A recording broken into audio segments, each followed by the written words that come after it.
Welcome to the Human Capital Innovations Podcast, your go-to source for personal, professional, and organizational growth and development. We hope you tune in often for all things people management, organizational development and change, organizational leadership, and social impact related. Maximize your personal and organizational potential with Human Capital Innovations Podcast.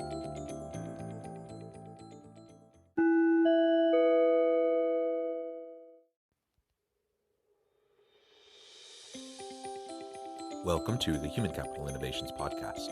In this HCI podcast episode, I share my recent interview with Dr. Benjamin Ritter on the Live for Yourself Revolution podcast, where we talk about lifelong learning.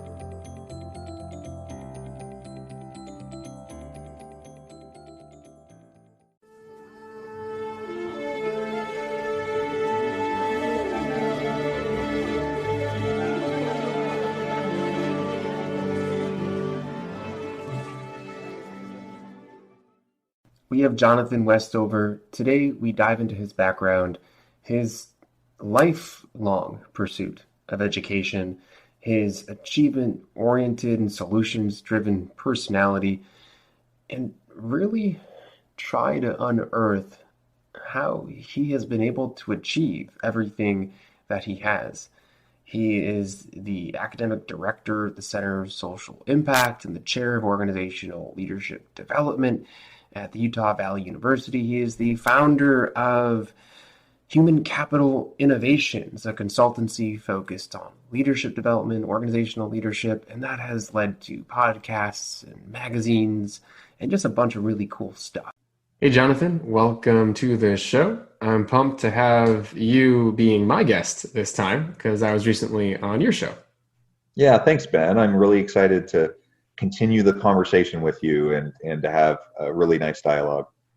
Yeah, so is it Jonathan, John, Big J, JW, Mr. Westover?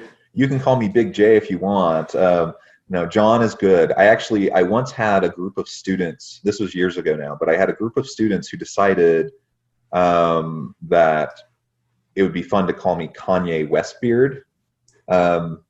And for some reason that name stuck for that year and that year alone. And then the students left, they graduated. And so nobody says that anymore, but that's probably the most unique nickname that I've ever had is Kanye Westbeard. And we all know Kanye is quite the character. So do we have some hidden musical talents that I don't know about?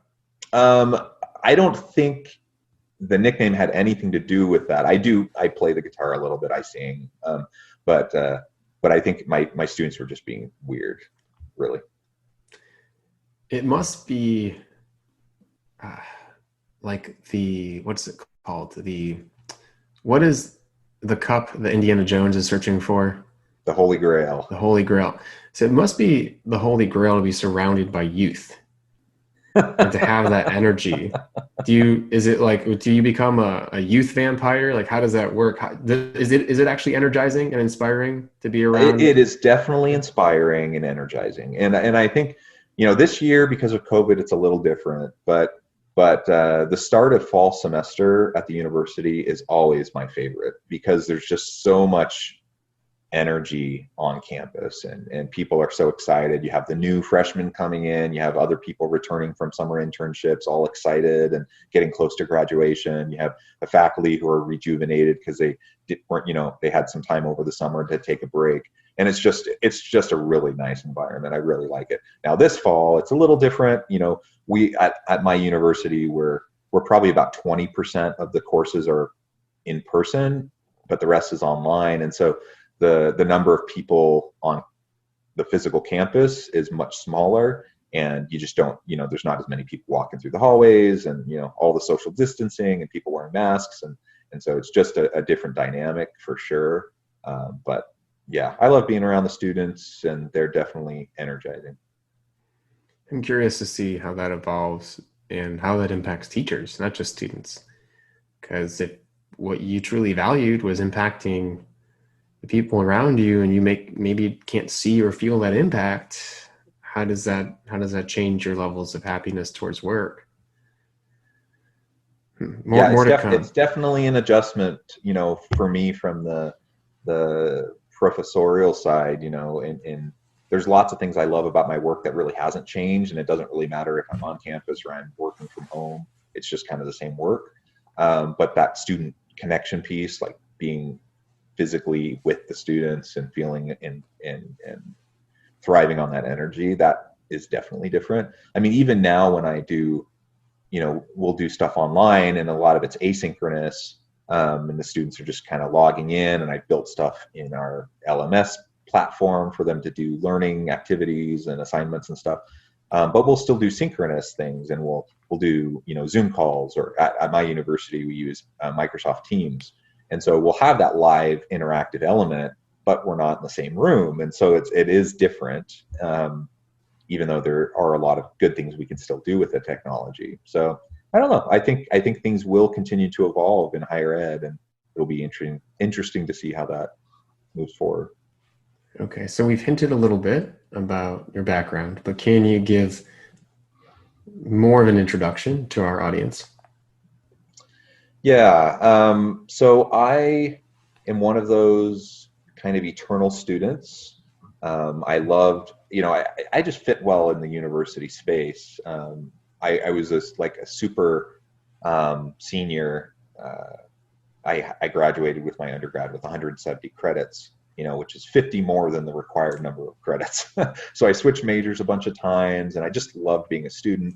And then I went on, to grad school, and I did a master's degree, and then I went on and did another master's degree in my PhD. And, so I was in school for a really long time, and now I'm a professor, and I'm still in school. And I just love that environment. So it was well suited to me. I was originally, I kind of switched between math and business and accounting. I wanted to do HR as a major as an undergrad. My university didn't have it. And so I ended up doing sociology, and with minors in Korean and business. And then I went on to my master's program. I got a master's in public administration and an emphasis in organizational behavior and human resource management there. And then I went on for my PhD, another master's and my PhD, and a couple of graduate certificates in sociology, demography, the PhDs in sociology, work in organizations emphasis, demography graduate certificate, a higher ed teaching graduate certificate, a master's degree in sociology, and all of that, took me towards doing research around comparative international sociological studies and work in organizations and the experience of employees in the workforce cross-nationally, and now I'm a full-time professor, a tenured professor at Utah Valley University, where I've been for 11 years. Teaching organizational leadership, organizational development and change management, HR, ethical decision making, those sorts of courses. The department chair in my department. I have about 15 full-time faculty that I lead, and about 35 part-time faculty. We're the biggest business school in the state, and we're the largest university in the state. So there's lots of interesting, fun challenges associated with size and growth and those sorts of things, but it's a good place to be, particularly when a lot of higher ed institutions across the country are facing, the opposite challenge, where they're in decline, decreasing enrollments, budget cuts, those sorts of things. We just continue, since I've been at my university, there were a couple years where we had a small dip, but otherwise it's pretty much been like 5% growth annually in terms of enrollments, which, helps with the budget. And anyways, we do lots of cool stuff. And you also have a few extracurriculars that you work on. And by the way, if I had that many degrees, I would need to write them down and read them as someone asked me what I went to school for. I am in trouble just keeping the ones that I've done so far in check. So I can imagine when someone's like, what did you go to school for? It's like, okay, do you want like the 1 second version, or do you want to sit down and have a cup of coffee? Yeah. And I hope I don't sound too pretentious as I'm listing things off. I just want to help people understand what my background is, but yeah, I enjoyed school, and I also, felt like while I'm in school, I'm going to try to maximize the opportunities I have. Even though I did graduate with 170 credits from my undergrad, I still graduated in 4 years. So I just took tons of credits, and then going through like my PhD program, I just decided, hey, I really enjoy these things, so I did these extra graduate certificates while I was going through my normal program, just because it was, I thought it'd be useful, and there were interesting topics, and I was doing research that was connected, and so I'm a big believer in just maximizing the opportunities that are in front of me, and that's resulted in kind of my resume of degrees. Yeah. And so then what's led you to launch your podcasts and a journal now? And I'm not sure what else you're working on, or if you'd like to share about that. Sure. Yeah. So you mentioned extracurriculars. I'll actually mention, excuse me, one other thing that I do on my campus. I'm the academic director of our Center for Social Impact. That's something I'm very passionate about, and that goes back to my sociological roots. Are there 4 of you? Like how many? How do you figure it out? You're going to have to give us some tips on productivity today as well. We'll see. I don't know if I have the answer for that, but yeah, so that's something I'm passionate about, though, and it's a lot of fun. We do some really cool work. So if anyone out there is listening and they're like, you're interested, look up Utah Valley University in Orem, Utah. Look up the organizational leadership department. Look up the Center for Social Impact. You'll see some of the types of stuff that we're doing. In terms of extracurriculars, I for the last 13 years, I've run a small consulting firm called Human Capital Innovations. And that's ebbed and flowed over time. Sometimes I put more time and effort into it than others. Lately, I've been putting a lot more time into it just because I feel like I had more time during this whole COVID moment. I've really just been going gangbusters on developing content related to the consulting work. I have a really great team of people that have also been contributing some content, and also help to flesh out the consulting teams when we go and work with organizations. But some of those extracurriculars that we've been doing in relation to creating content is the launch of the podcast, the Human Capital Innovations podcast, which is now, I think we've published something like 180 or more episodes, which is kind of insane when I think about it, because it just started, like 5 months ago. But we've just been going like crazy, and I've been interviewing so many people, super interesting people, and I think that's been a good resource for individuals in leadership positions. At least that's the goal, and it seems like it's been gaining some pretty good traction. We also just launched the Human Capital Leadership magazine. Our first issue was in August, and that'll be a quarterly magazine, practitioner oriented. So it's short articles, usually 500 to 2,000 words, in addition to some other kind of research and summary of research and those sorts of things. The idea being that someone, a leader, a manager, an executive could pick it up, thumb through it, and gain some real practical tips on how to improve their work with their people, like immediately, like that day. What are some things that they could start doing? So we want to distill down, some of the research that I do, but put it into real practical, digestible chunks, that people can then utilize. So that's the idea behind the magazine, and that just came out of really over the summer. We were developing all this really great content. I had this great team of people contributing content, and at one point we were having a meeting, and someone just threw out the idea, why don't we do a magazine? I'm like, yeah, we could do an e-magazine, no problem. And so we decided that day, let's just do it. And we did. And it was a really fun, creative project to go through the whole process of figuring out, what to include and how to design it. And, that's the kind of stuff that I don't normally do that much of, but that was quite energizing, and quite fun to just stretch my creative brain a bit and work on some of those elements. I see a lot of similar threads between where you're investing your time and the things that I think you invest more of your time in at certain times. And I'm curious to what molds that decision of well, now I want to invest time here, and maybe now I want to invest time here. But prior to that, what does living for yourself mean for you today? Because it sounds like there are a few different things where you are investing your time, and it kind of plays into the, well, how do you make that decision? Yeah, interesting question. Living for myself, and I have to admit, that's perhaps something I struggle with. I, I think we talked about it before when I interviewed you for my podcast. But I have a large family. I'm married. I have 6 children, um, uh, ages, let's see, 7 through 16.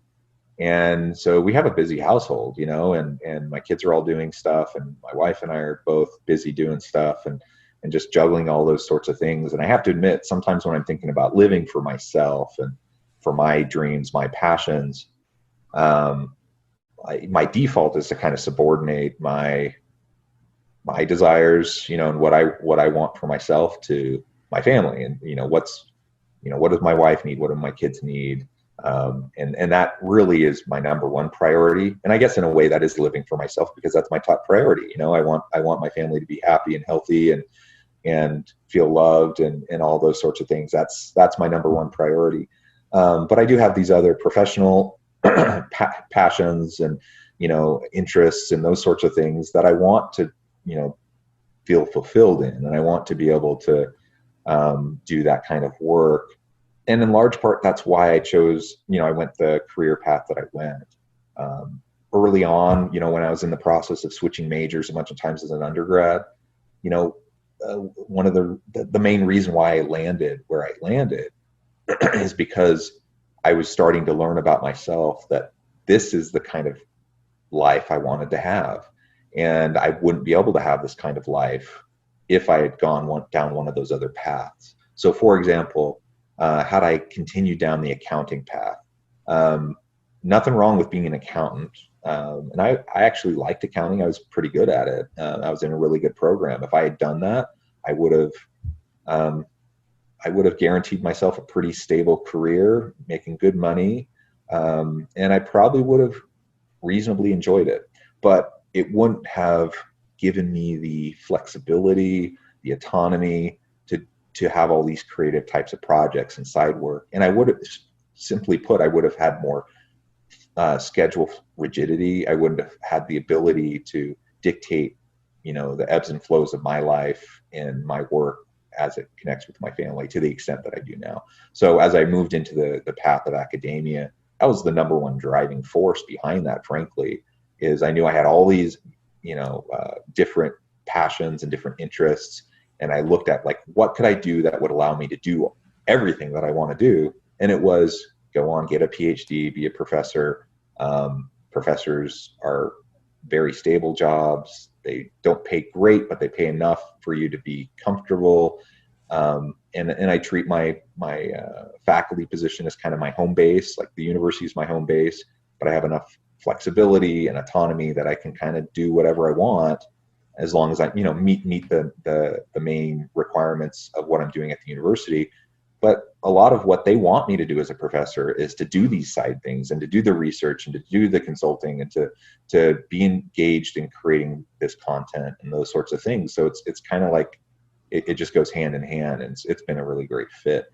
So living for myself, I guess it's just knowing myself, connecting to myself, knowing what my interests and passions are. And it took me a while to figure some of that out. And then just trying to prioritize based on the needs of my family, the needs of the people I work with, whether it's the team in my consulting business or the faculty that I work with at the university, the students that I work with. I'm a this may sound hokey, but I feel like I'm a pretty purpose-driven person. I feel like I need to find a lot of meaning and purpose in what I'm doing, or I'm just not going to do it. So if I feel like I'm going down a path that's going to require me to do a bunch of things that are not going to drive joy and happiness and creativity and innovation and those sorts of things, then, I have enough, I'm privileged enough to have the ability to decide to not do those things. Right. And I can just focus on what I want to do. And I think that kind of answers this next question, but I'd love for you to elaborate a little bit more, because you mentioned that living for yourself is difficult. And I think a lot of people listening might agree that. How do you put yourself first? How do you know what you're passionate about, or what is your purpose and what does drive you? And so nowadays, when you're making decisions on, do I really want to start this? Like, do I want to launch that magazine, or do I want to do this other project, or do I want to invest more time in my consulting practice, or do I want to take a break and go on vacation? Like, how do you make those decisions?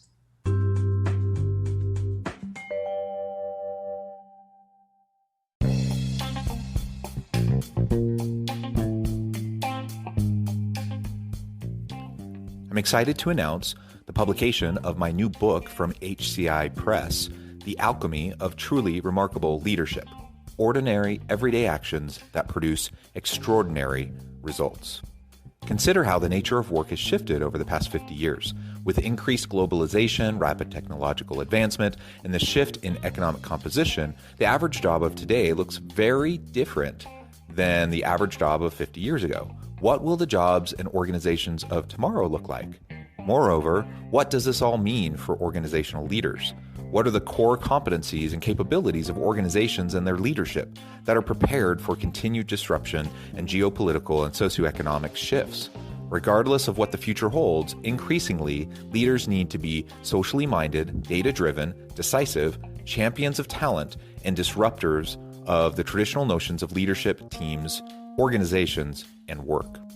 The Alchemy of Truly Remarkable Leadership will help you to explore your own leadership competencies and capabilities and consider ways to apply and implement them into your workplace and personal life.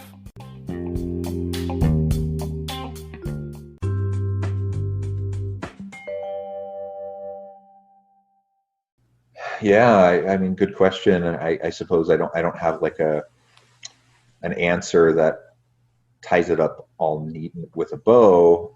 But I think it's just that constant wrestle, a continual dialogue with my wife, with my kids, understanding family needs, and then trying to, figure out, what I'm doing, what I'm passionate about, what I want to continue to do. I'm a big believer in self-reflection. I try to spend time in self-reflective activities daily to make sure that I am connected to, what I'm doing. So I don't get so caught up in the grind of the day, and just life, that I kind of lose myself. That's super easy to do. And I feel when I just do some basic things daily, just get into the routine of having some of those meditative practices, self-reflective practices, even simple things like going out and walking my dogs consistently daily, just gives me that opportunity to really reconnect to like what's most important right now. What do I need to be focusing on? I am someone that tries to leverage opportunity. So when I see something like the magazine, for example, the calculus around that particular decision was, what, we've been producing a ton of content. It's good content. It's been helpful. And when someone pitched the idea and they said, well, why don't we do this? And I thought about it. It didn't take me that long to think about it. I'm like, I've done similar types of things in the past. I think we could do this. And it took just a little bit of investigation, to figure out like what would be our online e-magazine platform that we would use. What are the associated costs? What are those sorts of things? We figured, hey, let's try it. The worst thing that can happen is that we do it and it's not successful. And then we may have wasted a little bit of time doing this creative activity, and we drop it, but we still had fun doing it. We learned some stuff along the way, and if it didn't work, it didn't work, and we just move on. I'm a big believer in just kind of experimenting and doing stuff like that. But, it turned out great. The first issue, I think, was awesome. I would encourage people to check it out, and it's generated a lot of interest. So I think, I'm actually starting to feel like, a little overwhelmed with, the people expressing interest in the submissions that are coming in, and, starting to look at like the issue that we're going to release in November. What's it going to look like? But that's exciting energy. And we're not locked into it though. We could do this for several issues and then decide, it's not really serving the purpose we thought. We're not interested anymore. And we don't need to keep doing it just because we did it, for a time. And so that's kind of my mentality as it comes to these sorts of things. Experiment, try things out, especially when it fulfills your kind of creative juices, like I had a lot of fun doing it. So even if it never landed, even that first issue never landed, I had fun doing it, and I learned a lot of stuff going through the process. So for me, that was a no-brainer. Why not try it? We're all stuck at home. I'd love to travel. So normally in a normal summer, my family would be doing a lot more travel and that sort of stuff. And we're just not doing that. So I'm like, well, why not? Why not try to do this fun thing? And, I actually involved some of my kids in the process of the creativity, and we had some fun with it. So, I think that was fun. And same thing with the podcast. I'm just like, why not? Why not try this? And why not give it a whirl and see what happens? And I figure when you have energy behind something, you give it a try. You'll learn pretty quickly whether or not it's going to be something worth your time. And if it's not, you move on. I've done lots of things, I feel like I have had a lot of successes, but for every success I've had, I've probably had at least a handful of failures, that go along with it. But I'm not even sure. I'd have to really think hard about what all those were, because frankly, I don't dwell on them, they're all part of the process of learning and growing, and they've gotten to me to where I'm at. And if I try something for a little while and it doesn't stick, that's fine. I'll move on. It'll feed into the next thing. And I'm happy to continue things that way.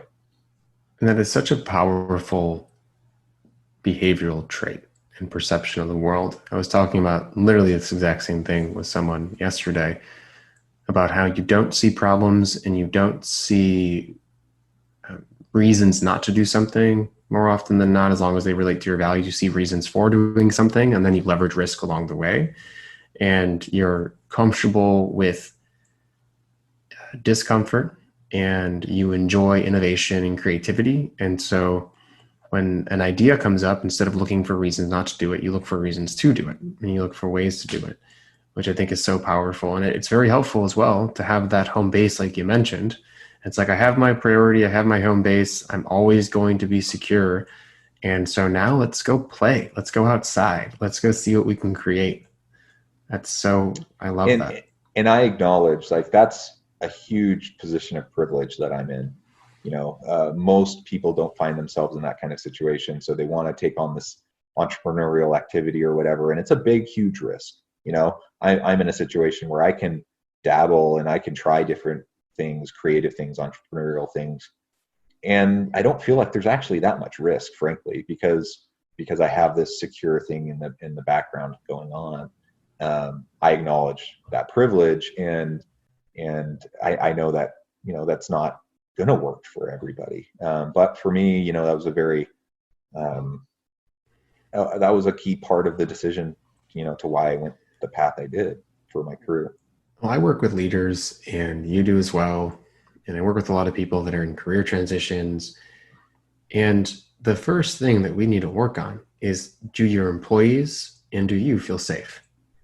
And if you don't feel safe, then you're diminishing the ability for engagement, for, again, creativity, for satisfaction, for productivity. It's like, instead of trying to figure out the next best thing, let's try to figure out how to make yourself great right now where you're at. And with entrepreneurs, as you were saying, yes, we have, I think myself included, there's a certain level of privilege that comes with having that level of safety, but it's also recognizing I need to go create some safety. I need to go build a house that I'm going to live in for a little bit, while I'm going to then after that, I'm going to go focus on a few other things, like build the house next door, build a yard, pave the driveway, put a basketball hoop up, right? But first, let's have a roof over our heads. Let's do that first. Yeah. I think, for anyone listening, everyone's situation is different. We all have our unique family dynamics and contexts and career situations, and everyone's world is a bit upended right now because of COVID.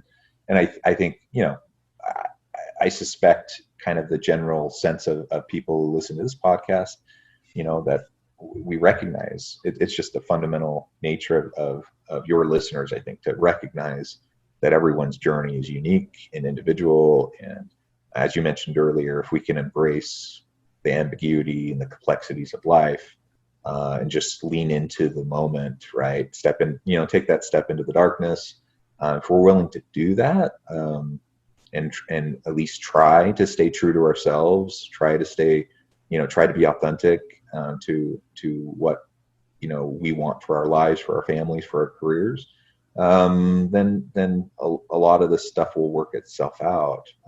There's just no silver bullet. There's no easy answer.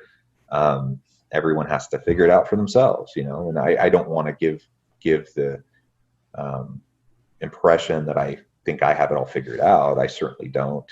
I think I've had a lot of successes in life, which I'm grateful for. But I'm fumbling through things each and every day, just like everyone else. And I have good days and bad days, and sometimes things work and sometimes things don't. And like I said earlier, I've had lots of accomplishments, but for every accomplishment, for every success, for every award or acknowledgement that I receive, there's at least a handful of failures that go along with it. Things where I've been, I have a paper accepted into an academic journal. That's an exciting day, right? But for every acceptance I get, I have a handful of rejection letters that come, and so it's just the nature of the beast. It's the way the world is. And I think, as we learn to have a thick skin and be resilient in the face of, discouragement or, whatever might come our way, then we're in a better, position to leverage opportunity. From what you're saying, I think we see failure in a similar way, where it's not failure, it's just progress, and we'll take it as it comes and keep striving towards our goals. But outside of failures, what would you say are some of the roadblocks that you have faced throughout your career and life? Well, it's like, do you remember that? Do you remember Goonies, when Chunk gets caught by the Fratellis, and they're going to put his hand into the blender, and they're trying to make him talk, and they say they want him to tell him everything, right? And he's like, okay, I'll talk, and he starts like all the way back to when he was a little kid. So when you ask a question like that, part of me is thinking, okay, what do I really start with? How far back do I go? Do I pull a Chunk and start, talking about when I was a kid?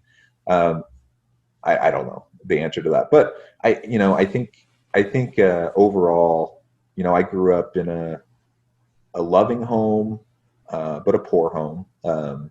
Socioeconomically, it was interesting because my parents were well educated, but we didn't have very much money, so we were very poor, and things were always a struggle that way.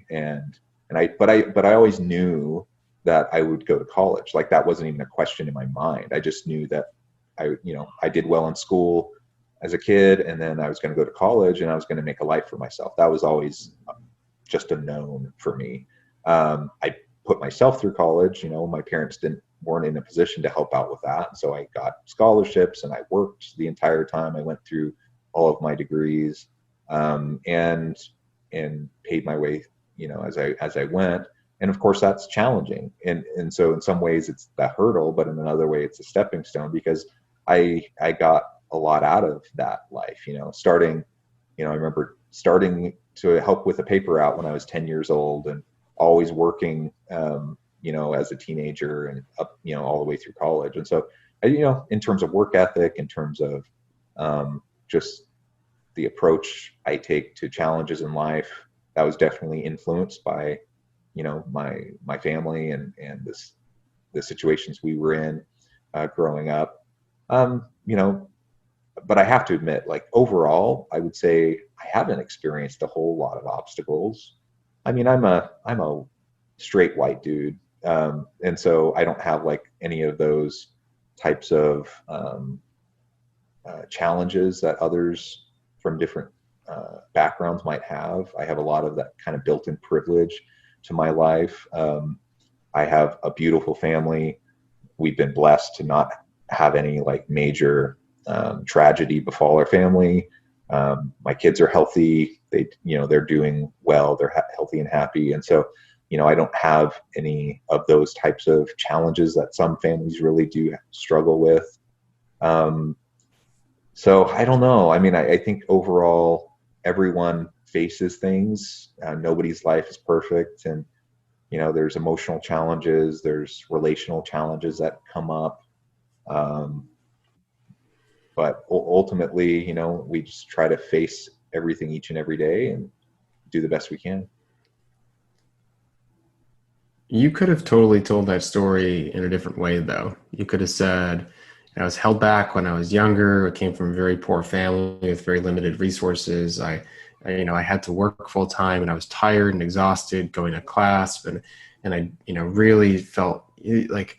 And then when I, submitted papers to get published, they kept getting rejected, and no one seemed to really want me. So, like, the way that you tell your story as well, I think, is a representation of the frames that you're viewing the world through, like the lenses that how you see the world and your perception and the way that you tackle problems and approach situations. And of course, the disclaimer of, hey, I don't have to deal with a lot of the things people have dealt with, but it says a lot in terms of just how you've told your story, which I think is a symbol of potentially why you are where you are today and how you're living for yourself. Well, thank you. I hope that I have a healthy framing on things. I suppose, some days I'm more grounded and better aligned and in tune than others, like anyone else. And certainly my hope that I can find meaning and purpose in life and in work, with my family each and every day. That's kind of the driving goal that I have each day as I get up in the morning. How can I serve my family? How can I, help my colleagues? How can I help my students? How can I help organizations run, be more effective and be more people-centric? That's kind of the driving purpose behind what I do, or at least what I try to do. I'll keep pushing forward, keep trying to do that. Well, I've appreciated your time today, and I'm sure our listeners have as well. Do you have any last bit of advice for everyone? Earlier on in the discussion, you kind of joked about productivity, like how do I do what I do? How do I get stuff done? And I'm not going to give you any advice on productivity. Because ultimately, I don't actually know. Like, everyone's different, and different styles and different approaches. So like, I don't have any like method, that people can use to be more productive.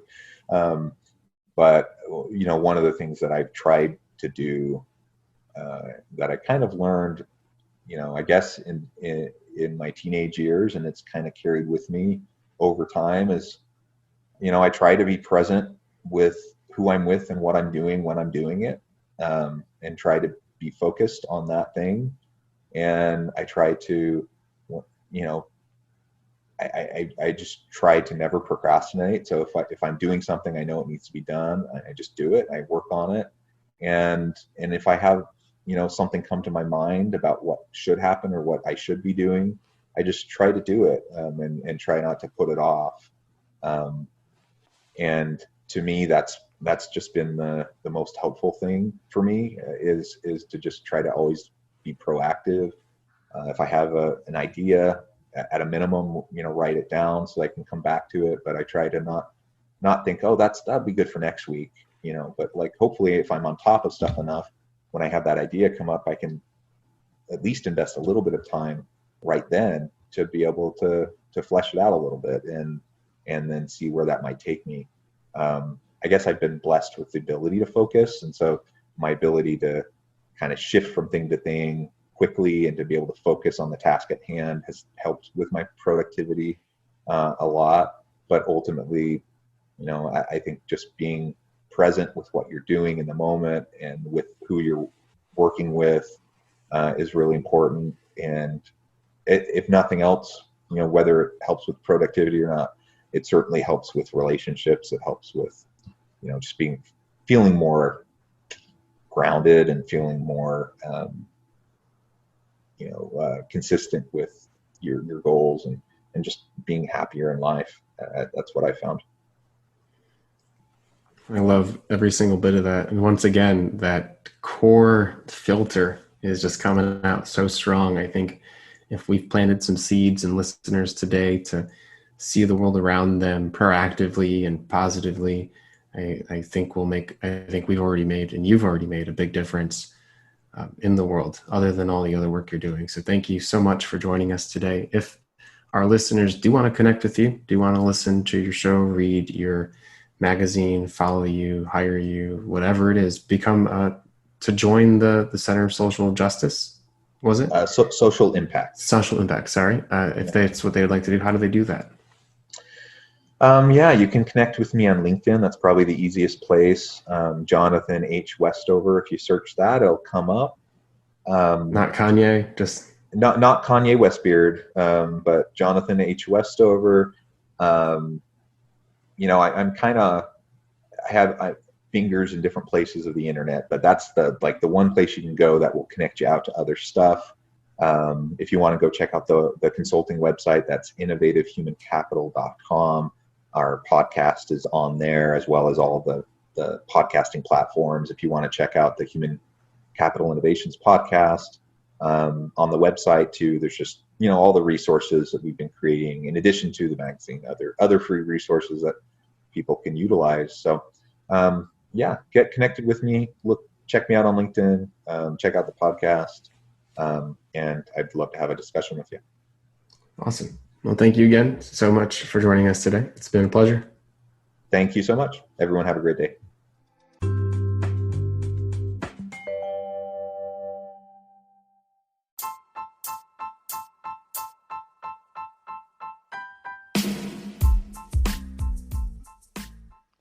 We are excited about the launch of HCI's new magazine, Human Capital Leadership. Human Capital Leadership is a free, interactive e-magazine designed to help individuals, leaders, and organizations find innovative approaches to maximize their human capital potential.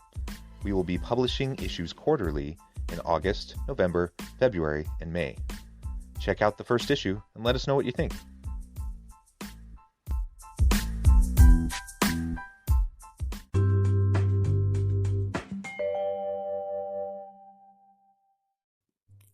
Thanks again for joining us for this episode of the Human Capital Innovations Podcast. I hope you stay healthy and safe and that you have a great week.